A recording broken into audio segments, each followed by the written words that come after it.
Hello,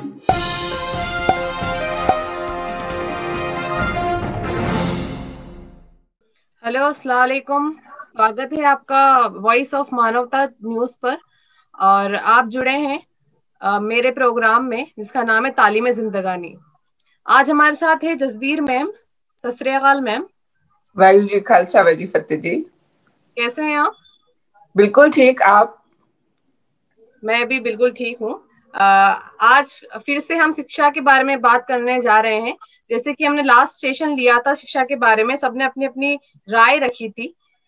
उसी बारे में हम आज एक प्रोग्राम और कर रहे हैं। हमारे साथ और भी नए गेस्ट जुड़ेंगे आगे। तो मैम हम शुरू करते हैं आपसे। हमारे साथ जुड़ चुके हैं सैयद अमान हक, जो कि जामिया मिलिया इस्लामिया के स्टूडेंट हैं।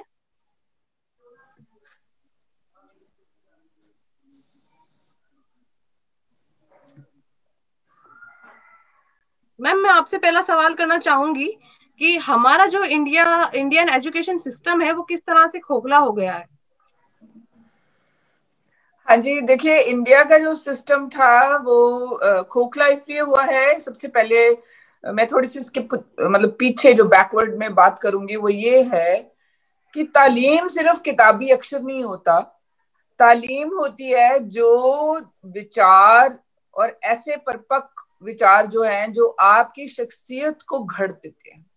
जब तक जी। आपकी पर्सनैलिटी नहीं बनी हुई, पहले हमारे बहुत लोग गांव में, जैसे मैं भी गांव में पैदा हुई थी अमृतसर में, तो कोई सारे लोग वहां स्कूल नहीं गए होते थे जिनको की अक्षर की तालीमी जो है वो हासिल थी। लेकिन उन लोगों का किरदार और उन लोगों का जो जिंदगी में जो उनका रोल होता था वो बहुत ही बाकमाल होता था। वो लोग अपने घरों में उन्होंने ऐसे प्रबंध चलाए होते थे कि जैसे भ्रष्टाचार और धोखाधड़ी और झूठ और पैसे इकट्ठे करने और दौलत इकट्ठी करनी, खाली यही मकसद नहीं था। गांव में जी। तो सब लोग एक दूसरे की बाहें बन के चलते थे। तो मेरा कहने का, जो मैं वापस अपने पॉइंट पे आऊं, वो ये है कि तालीम हमें याद रखना चाहिए कि जो हमारे मन की तालीम है, हमारे मन को मजबूत करने की, हमें, ये बहुत आवाज आ रही है पीछे से, हमें जो है अपने समाज और अपने घर को घड़ने की वो तालीम हमें सबसे पहले चाहिए। अब इंडिया में, माफ कीजिएगा, कि ज्यादातर लोगों का जो है वो करेक्टर रहा ही नहीं है। वो तो बस एक ही चीज है कि बस हम पे पैसे नहीं है, पैसे नहीं है, और वो सब पैसे के पीछे भागना जब शुरू हो गए हैं तो उन्होंने समझौते कर लिए लोगों के साथ, इसलिए वहां सब कुछ खोखला होता जा रहा है।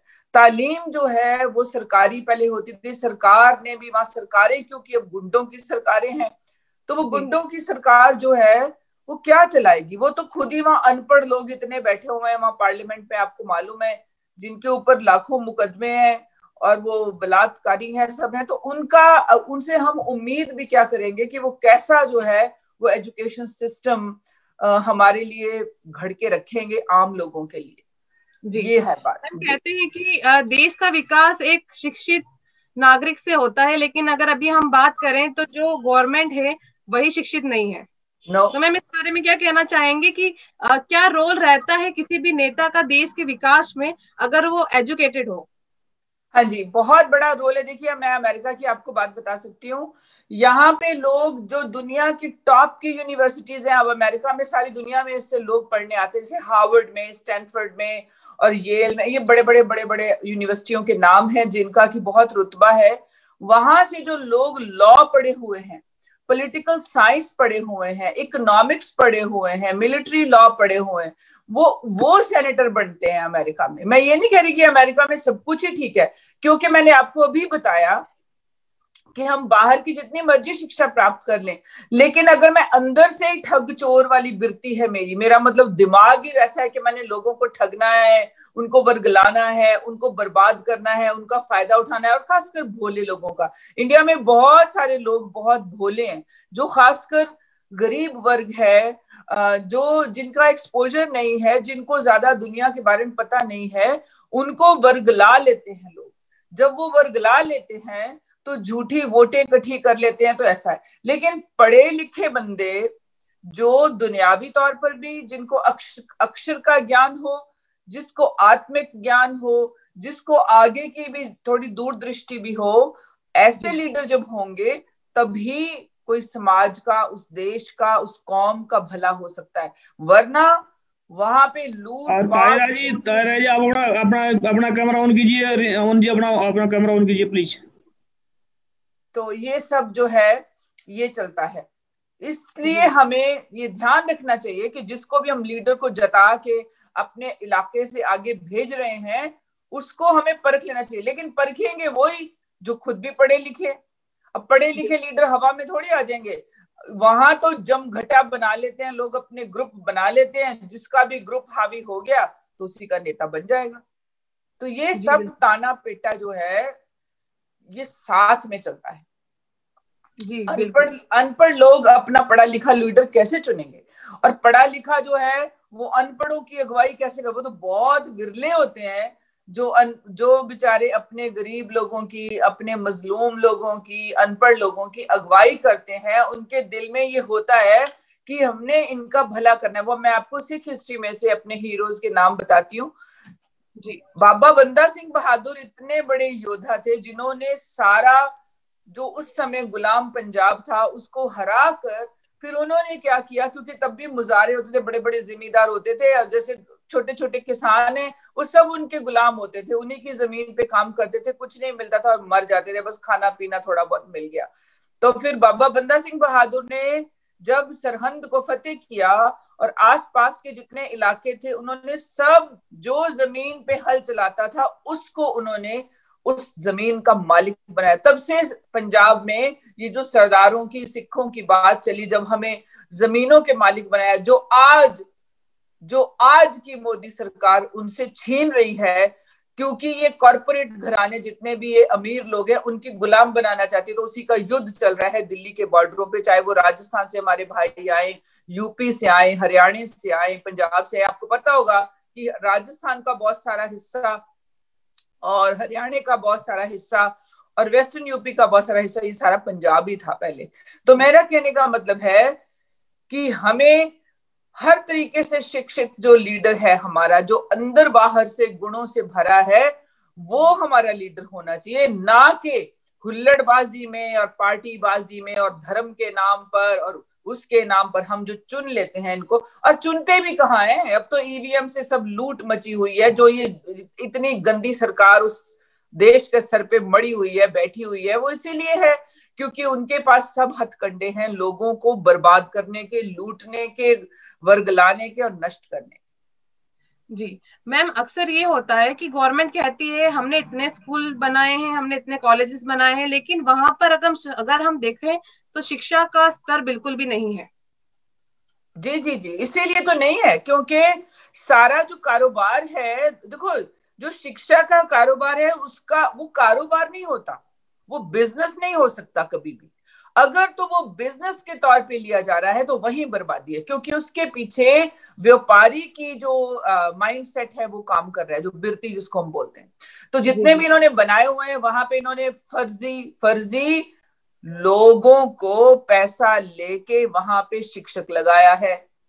वहां पे जो है जिनको तो वो जॉब मिलना चाहिए, चाहे वो गरीब घर से बच्चा है, अमीर घर से है, उनको तो कोई पूछता ही नहीं है। वो तो बेचारे सड़कों पे रुल रहे हैं क्योंकि उनके पास रिश्वत देने के लिए, घूस देने के लिए पैसा नहीं है।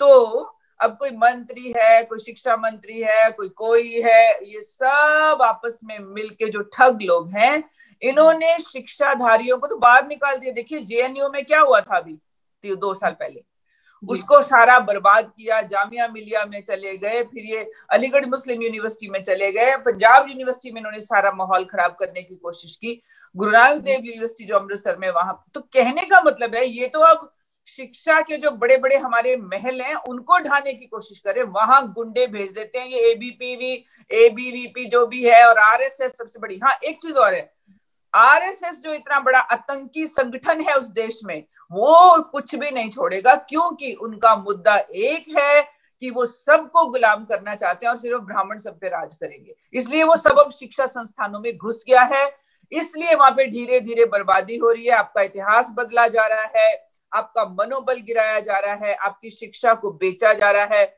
जो बच्चे वहां पे आते हैं, हमारे जो जैसे सरकारी संस्थान है, उनका इवन खाने का पैसा ये खा जाते हैं, जो उनको दोपहर का खाना मिलना होता है बच्चों को, इवन उसका पैसा खा रहे हैं, किताबों का पैसा खा रहे हैं। तो ये तो कोई, इसकी तो हद ही नहीं है कोई।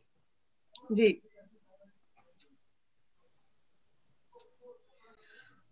हमारे साथ जुड़े हैं जामिया मिलिया इस्लामिया की स्टूडेंट्स सैयद अमान हक। मैं चाहूंगी आपसे कि एक बार आप अपनी वीडियो ऑन करें। आपको आवाज आ रही है? मोहम्मद आसिफ, क्या आप मुझे सुन पा रहे हैं?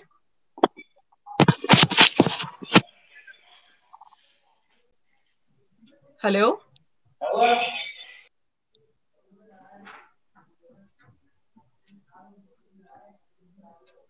आपको आवाज आ रही है मेरी?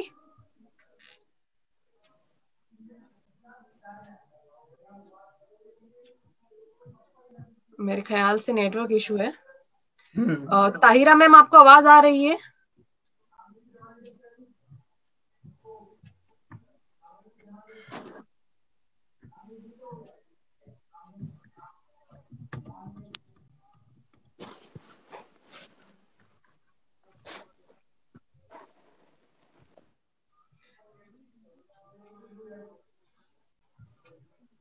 आई थिंक नेटवर्क इशू है उधर। मैम कहते हैं कि बच्चे को सिर्फ स्कूली शिक्षा के अलावा जो नैतिक शिक्षा है वो कई बार नहीं मिल पाती है। तो नैतिक शिक्षा के बारे में आप क्या कहना चाहेंगे? देखिए, जो नैतिक शिक्षा है ना, वो तो घर से शुरू होती है। मैं तो ये कहूंगी कि हर एक औरत दुनिया में जो है, क्योंकि उसने माँ बनना होता है, खासकर आपकी जितनी जो जैसे यंग लेडीज हैं, जो अभी जवान है, मुझे नहीं मालूम आपकी शादी हुई है या नहीं, पर मैं सिर्फ गेस कर रही हूँ। तो ये है कि उनको पहले ही पता होना चाहिए, शादी होने से पहले, कि मेरी कोख से एक सभ्यता ने जन्म लेना, एक बच्चे ने नहीं, एक सभ्यता ने, जिसको हम सिविलाइजेशन बोलते हैं। क्योंकि जैसे जैसे लोग होते हैं, सिविलाइजेशन वैसी वैसी होती जाती है।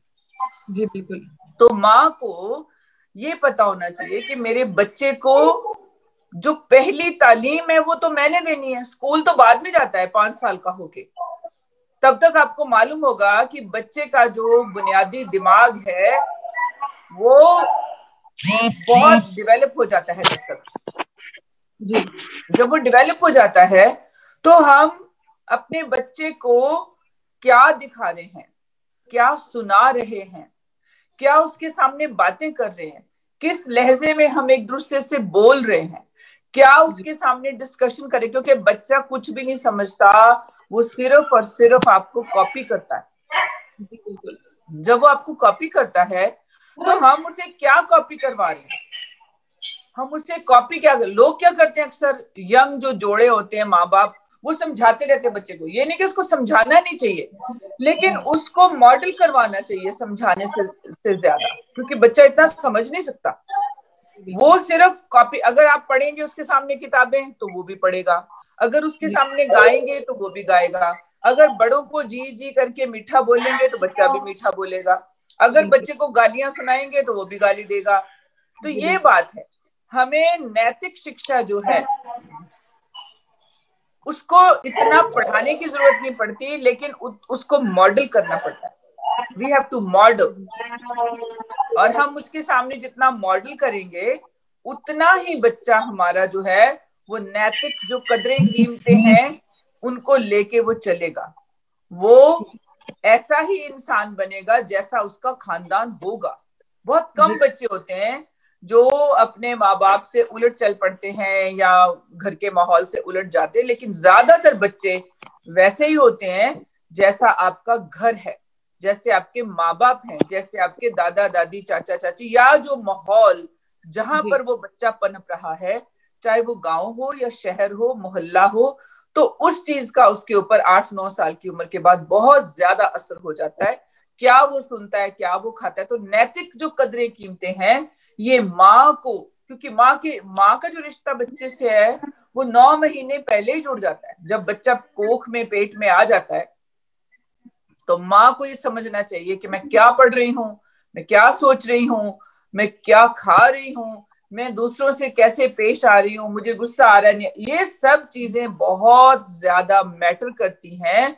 बच्चे की जो बुनियादी उसकी जो तरबियत है उसमें उसका रोल बहुत ज्यादा रहता है। जी जी आपको आवाज आ रही है सैयद अमान हक? क्या तुम सुन पा रही हैं? जी बिल्कुल। एक्चुअली हमारी, हेलो, जी अभी तो हमारे साथ आप कुछ आप पार्टिसिपेंट हमारे साथ ज्वाइन थे जुड़े लेकिन वो नहीं बोल पा रहे थे। जी जी जी जी, मैं अमान हूँ जामिया मिलिया इस्लामिया से, और हमारे साथ कुछ और पार्टिसिपेंट थे लेकिन अभी कुछ दिन पहले यहाँ इतना कुछ हुआ था दिल्ली में, आप देख सकते हैं। तो इस वजह जी से नेटवर्क में काफी कंजेशन हो रहा है। काफी देर से हम ट्राई कर रहे थे कनेक्ट होने की, लेकिन आपसे कनेक्ट नहीं हो पा रहे थे। जी जी। अच्छा, मैं आपसे एक सवाल पूछना चाहूंगी। जैसे कि इस बार जी जी गवर्नमेंट नेशनल एजुकेशन पॉलिसी 2020 लेकर आई है, तो आपके हिसाब से जी। इसका क्या एजेंडा है और क्या रीजन है कि ये पॉलिसी लाई गई? एजेंडा ये यूनिवर्सल एक्सेस और अर्ली चाइल्डहुड, ये बच्चों को देखते हैं जैसे कि वो किस तरह से उनमें डेवलपमेंट आती जा रही है, फिर आउटकम्स क्या रहेंगे, ये सब को देखते हुए जैसे स्टेज वाइज होता है। जैसे पहले हमारा एजुकेशन पॉलिसी था 6 to 16 years, उसमें 10 नर्सरी टू 10th को कर लेते थे, और फिर +2 years 10+2 वो करते थे। लेकिन ये अकॉर्डिंग टू दिस अभी जो आया है वो 3 years स्टार्टिंग में प्री स्कूल फाउंडेशन स्टेज कहा जाता है उसे। जी फिर उसके बाद प्रिपेरेटरी स्टेज, जिसमें वो प्ले डिस्कवरी बच्चे जैसे जैसे डेवलप करते हैं उसी हिसाब से। फिर मिडिल स्टेज और सेकेंडरी स्टेज, और इसी तरह से ऊपर जाता है। जी। तो इसके अंदर मैं आपसे एक सवाल पूछना चाहूंगी। कई बार आजकल जो इंडिया में प्रॉब्लम है वो अनएम्प्लॉयमेंट की नहीं है, वो अंडर एम्प्लॉयमेंट की है। जैसे कि हम देखें कि 100 स्टूडेंट इनरोल होते हैं क्लास 1 में, 77 स्टूडेंट कंप्लीट करते हैं क्लास 10, 55% स्टूडेंट कंप्लीट करते हैं 12, और जस्ट 26% जो स्टूडेंट हैं वो अपनी ग्रेजुएशन कंप्लीट करते हैं। हेलो, ये आपको आवाज आ रही है? बेसिकली ये, हाँ लो जी, आप सुन पा रहे हैं मुझे? जी ये हमारे एजुकेशन पॉलिसी, हमारे जो अभी बहुत कुछ देर पहले जसबीर मैम बता रहे थे, बहुत अच्छी बात बताई।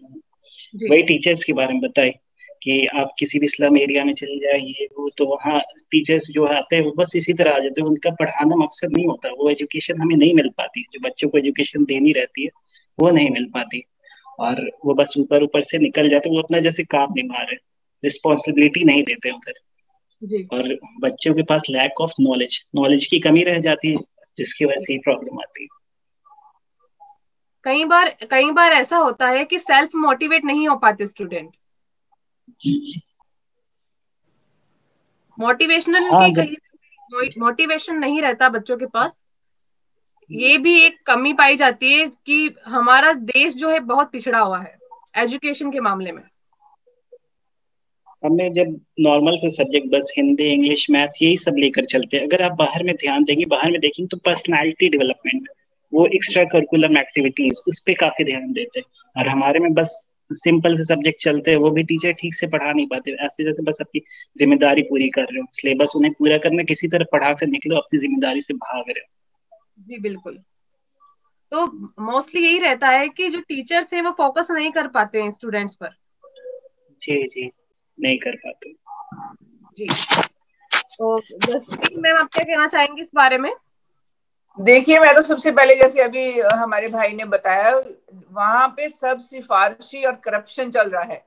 बिल्कुल टीचर कोई बिल्कुल सही। ऐसे नहीं बन जाता कि आपने उसको भेज दिया वो बच्चों को पढ़ा लेगा। उसकी बहुत तकड़ी ट्रेनिंग और उसकी एक बहुत बड़ी नैतिक जिम्मेदारी है कि जो बच्चा मेरे पास आया है मैंने उसके ऊपर पूरा ध्यान देना है, मैंने उसको शिक्षा के लिए उत्साहित करना है, उसे बताना है कि क्यों पढ़ना है।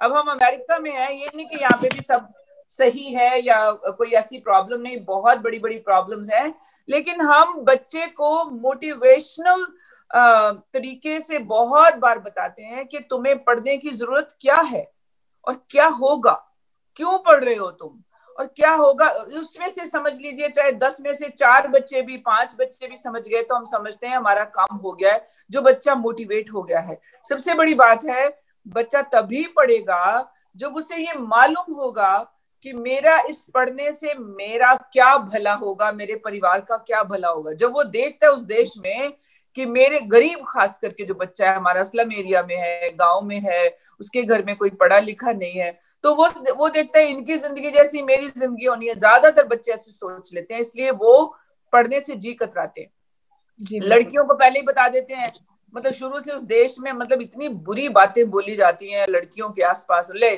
तुमने क्या पढ़ के करना है, तुम्हें तो शादी करनी है, तुमने तो वहां जाके रोटियां पकानी। खास कर मैं गरीब घरों की बात कर रही हूँ, स्लम एरियाज की, गरीब घरों की, गांव की। उनका सारा मकसद होता है शादी तक, कि इसको अच्छी होगी, थोड़ा पढ़ी लिखी होगी तो अच्छा लड़का मिल जाएगा, और कुछ नहीं। उसको ये बताने की जरूरत नहीं है, उसको ये बताने की जरूरत है कि तुम ऐसा चमको, ऐसी पढ़ाई करो, तुम्हारी सेहत इतनी अच्छी हो, तुम्हारे पास जॉब हो, तो अपने आप रिश्तों की लाइन लग जाएगी, अपने आप आएंगे लोग लेने तुम्हें। तो बच्चों को जो ये एरा वगैरह, जो ये नेताओं की और जो वहां सूबाई और आसपास के जो लोग होते हैं, उनके सिफारशी जो बंदे हैं पैसों की नोक पे, मैं कितनों को जानती हूँ शहरों में। मैं मेरठ शहर से, मेरा वास्ता है, मेरे हस्बैंड का वो शहर है, मेरा तो चंडीगढ़ और पहले अमृतसर था, कि कितने वहां पे जो माइनॉरिटीज के स्कूल हैं, वहां कितने लाखों रुपए दे के आप जॉब लेते हो, और फिर जब आपने वो जॉब लिया, मैं जानती हूँ फर्स्ट पर्सन उन लोगों को जिन्होंने ऐसे जॉब लिया बिना किसी काबिलियत के आधार पर, लाखों रुपए देके। जब आपने और जो वो बैठती है कमेटी, वो पहले तय करती है कि हम एक लेक्चरर के लिए, एक टीजीटी टीचर, टीजीटी और पीजीटी होते हैं आपको मालूम है, तो उसके लिए हमें कितने लाख चाहिए, पीजीटी के लिए हमें 10 लाख चाहिए। जो बंदा 10 लाख पता नहीं कहां से इकट्ठे करके दे रहा है, उसकी तो सारी की सारी दौड़ ये होगी कि मुझे ये 10 लाख भी कमाना है और फालतू कमाना है, उसको पढ़ाने से क्या लेना। इसीलिए वहां प्राइवेट ट्यूशन और ये सब चलता है। बच्चे को हमने मोटिवेट वही कर सकता है जो असल मायने में उस शिक्षा की वैल्यू को जानता है, और जिसका ये काम है कि समाज को घड़ना कैसे। देखो, समाज को घड़ना होता है टीचर्स ने। टीचर्स, हम इंग्लिश में बोलते हैं, teachers our nation builders, and that's true, because हमारे हाथों में ही देश का भविष्य है। मैं टीचर हूं, मुझे मालूम है, अगर मैंने अपने जो मेरे पास बच्चे आए, मैंने उसे कुछ पढ़ाया ही नहीं है, तो क्या भविष्य बनेगा।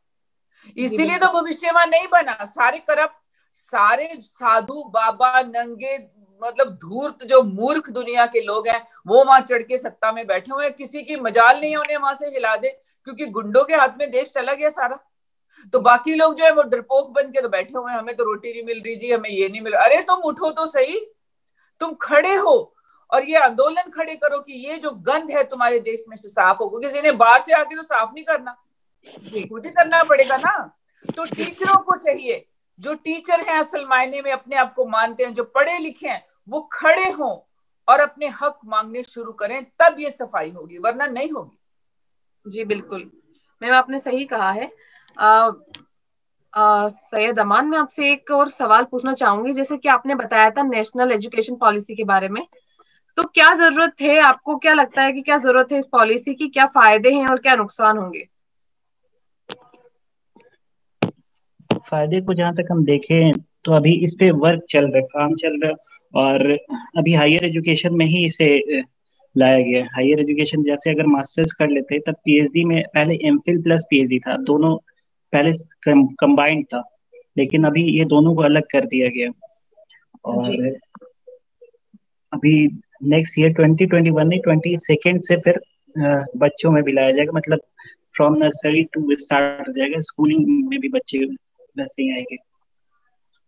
जी, एक और प्रॉब्लम जो मोस्टली स्टूडेंट फेस करते हैं जब वो ग्रेजुएशन कर रहे होते हैं, जो होती है उनकी फाइनेंशियल प्रॉब्लम।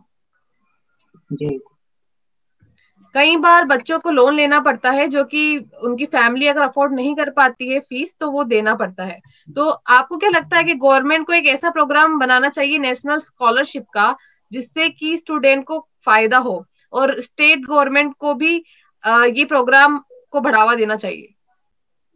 बहुत अच्छा क्वेश्चन दिया आपने। ये तो गवर्नमेंट पे ही डिपेंड करता है। नेशनल स्कॉलरशिप, एक नेशनल स्कॉलरशिप पोर्टल गवर्नमेंट ने बना रखा है पहले से ही, ऐसे बच्चों के लिए जो इनमें आते हैं।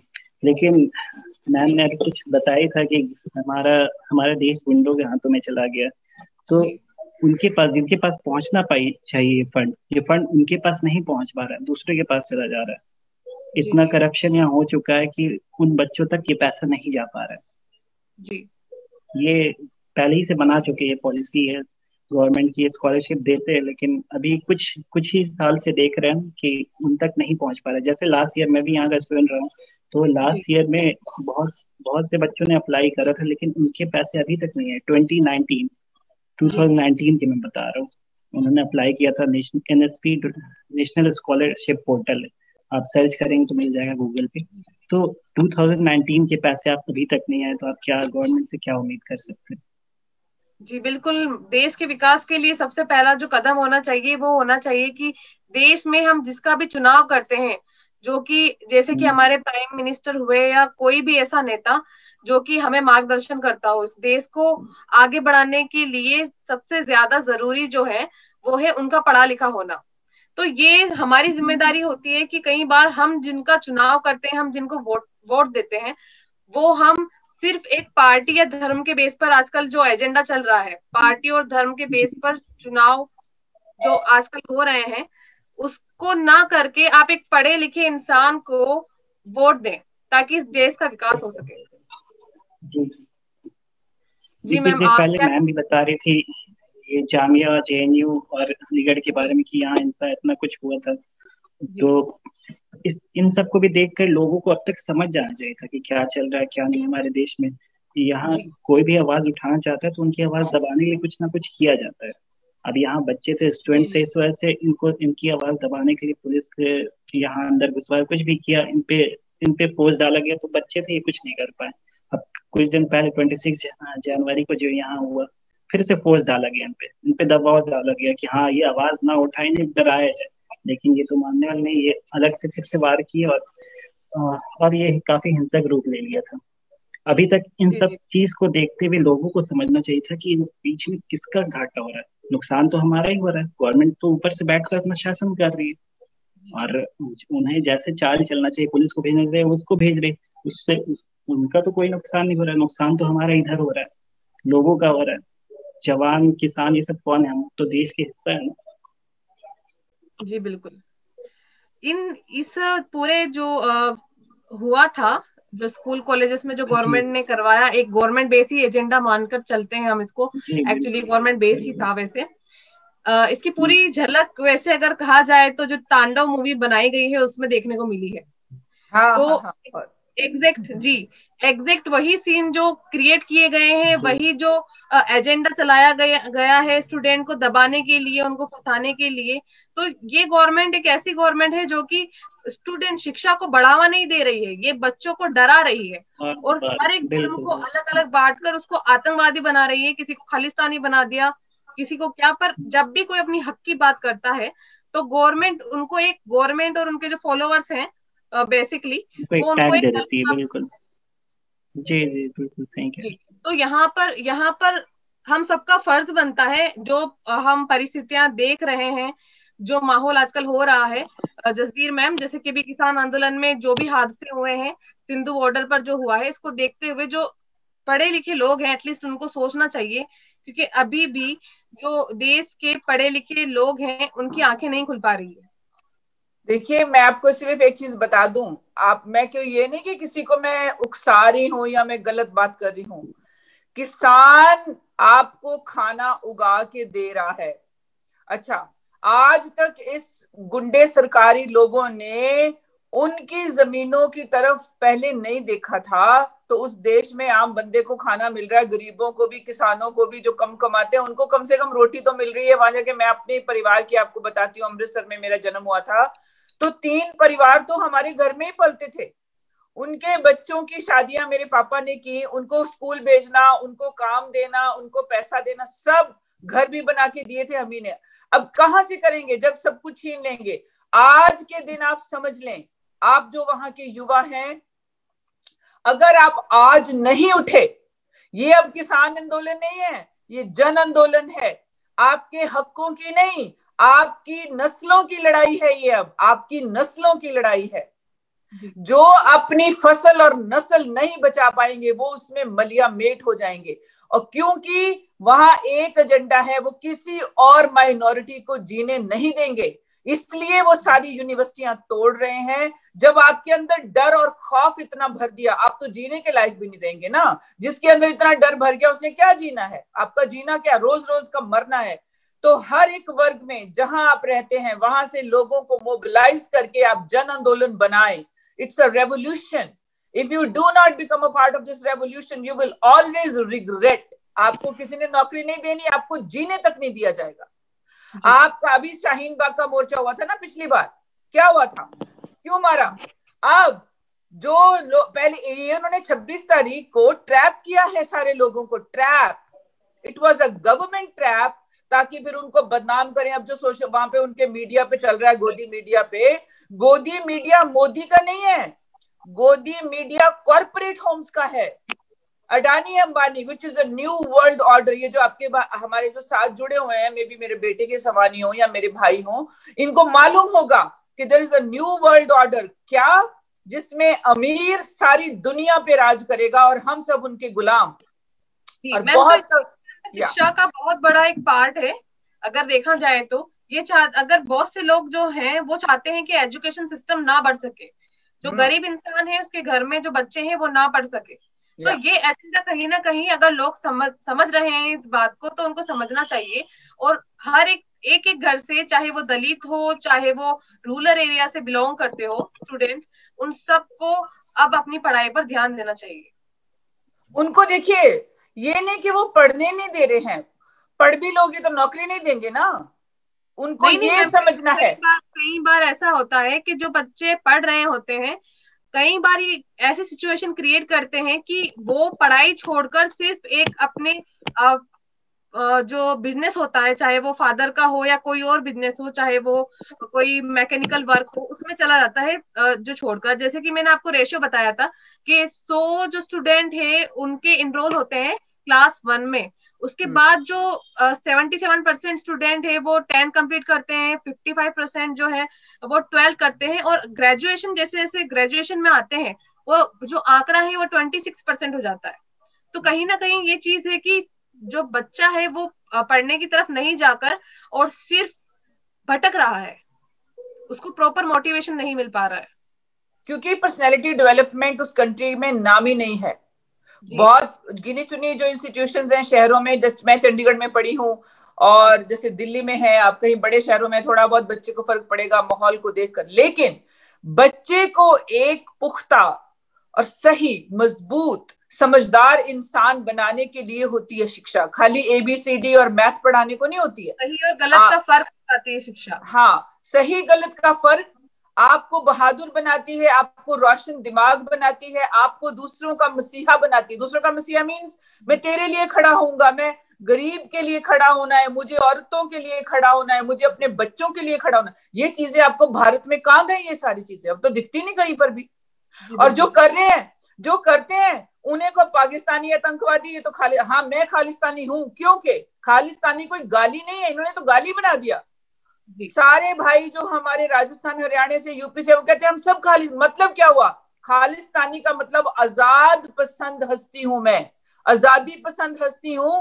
और जहां पे हमारा झंडा होता है वहां पे बंदे को खाना पीना, रहना और उसकी इज्जत की रक्षा होती है। आप देखिए गुरुद्वारों में लगा होता है निशान साहब, उसका मतलब ही ये है कि आप यहाँ आओगे, आपको खिलाया जाएगा, आपकी इज्जत करी जाएगी, आपके साथ भेदभाव नहीं होगा। मेरा मतलब कहने से ये है कि हमारे अंदर हमें अपने लीडर खुद पैदा करने पड़ेंगे। शिक्षा आपकी ऐसी होनी चाहिए आज भारत में कि आपके लीडर पैदा हो, leader who can lead you, who can show you कि करना क्या है हमें और हमारा जो भविष्य है वो कैसा होगा।